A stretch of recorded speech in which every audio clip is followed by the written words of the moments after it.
James the Lester's Express Lane Reviews, where we get you in and out as fast as possible. Today we will be reviewing the top 10 HTC Vive video games. Starting at number 10 is a personal favorite of mine, Audio Shield.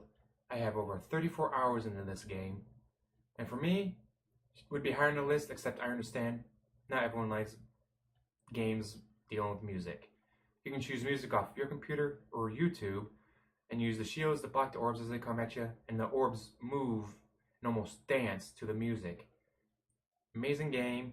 I love it, but I understand that not everyone likes music games. So to me, if you like music games, 9 out of 10, definitely get it. If not, don't worry about it. What's number 9? Number 9 will be Island 359. Jurassic Park and virtual reality. Go to the island and you hunt down dinosaurs. There's also packages that you gotta find. The packages will have more ammunition or healing items, upgrades for your guns, or even new guns. You hunt compies, raptors, T-Rexes, Triceratops, using guns or bows and arrows. And technically there's a score involved, but generally I just play until either I get tired or I get killed. For me, game has a lot more appeal than the Audio Shield.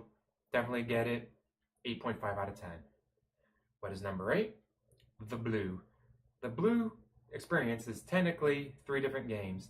You have the Migration, where you're about 20-30 feet underwater in a coral reef and you get to watch the fish swim by.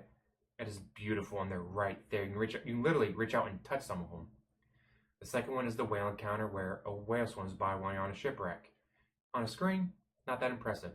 When you're there and the whale's right there, mind-blowing. And the third one, you're deep sea underwater. You have to use a flashlight. There's an anglerfish, and then eat something. Then more glow-in-the-dark fish show up, and then they disappear. Why do they disappear? A mystery. You have to play to figure out what that mystery is. But for me, this is what I like to show off the most, like my 80-year-old grandmother, nephews, so forth, to give them an idea of just what virtual reality can be. Definitely get it. 8.5 out of 10. Number 7. Waltz of the Wizard, aka Harry Potter and virtual reality. Mix the potions together, get different spells. I mean, come on, you can be a giant, you can cast fireball, you can do all kinds of cool stuff. Even better, find the snow globes, they play a tune. Play the tune on a xylophone, open up new portals to new worlds. Very cool, definitely get it. 8.5 out of 10. This leads us to number 6, the newest one, Rick and Morty virtual reality. You're a clone of Morty, and you're gonna help the other two, fix the ship, get stuff around the garage done, using Meeseeks to help out. Very nifty experience, especially if you're a fan of the show. It is fully voice acted by the people from the show. Very well worth it. If you're not a fan of the show, it may not be as cool, but for me, definitely 8.5 out of 10. Get it.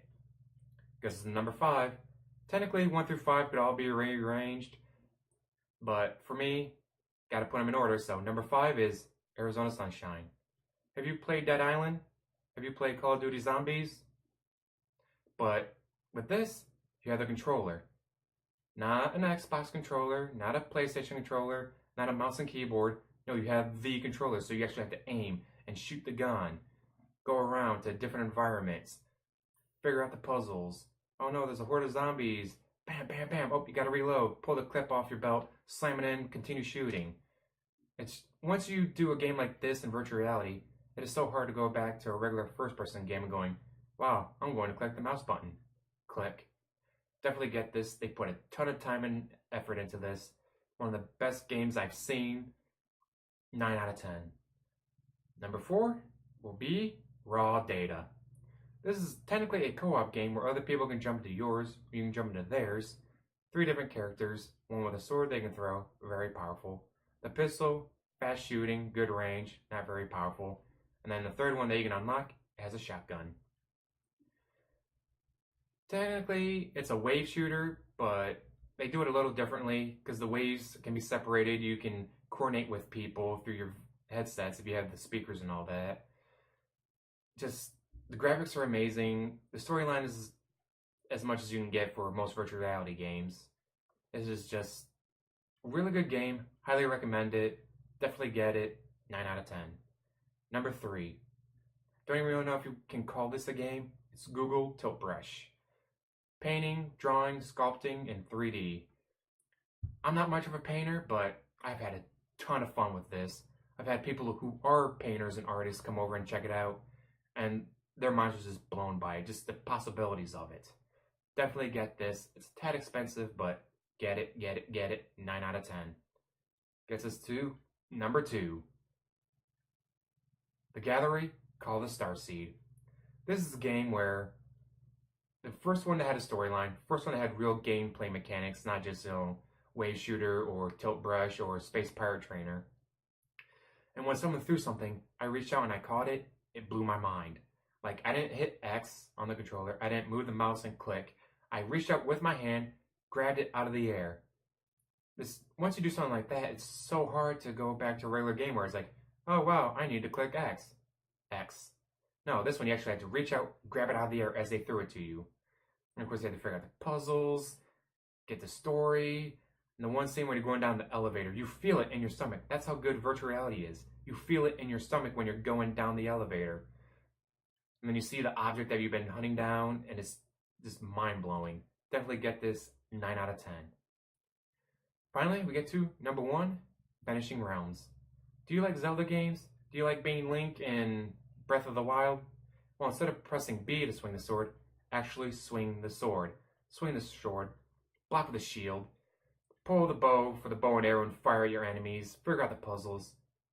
It's the only way I can describe it. It is a Zelda game, but you're Link. You're there. You're swinging the sword. You're blocking the shield. You're doing the puzzles.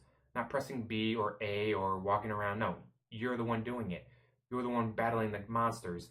Block their strike. Get past their shield and stab them and beat them. It is just an amazing game. And at first was pretty short, but they came out with DLC for free already, making it even longer, making it even better. Hopefully they'll come out with more, but definitely 9, maybe even 9.5 out of 10. Get this game. If you have the Vive, this is the game you need to play. Anyways, that was the top 10 list. Hope you enjoyed it, and as always, hit like, subscribe, comment down below, and have a wonderful day.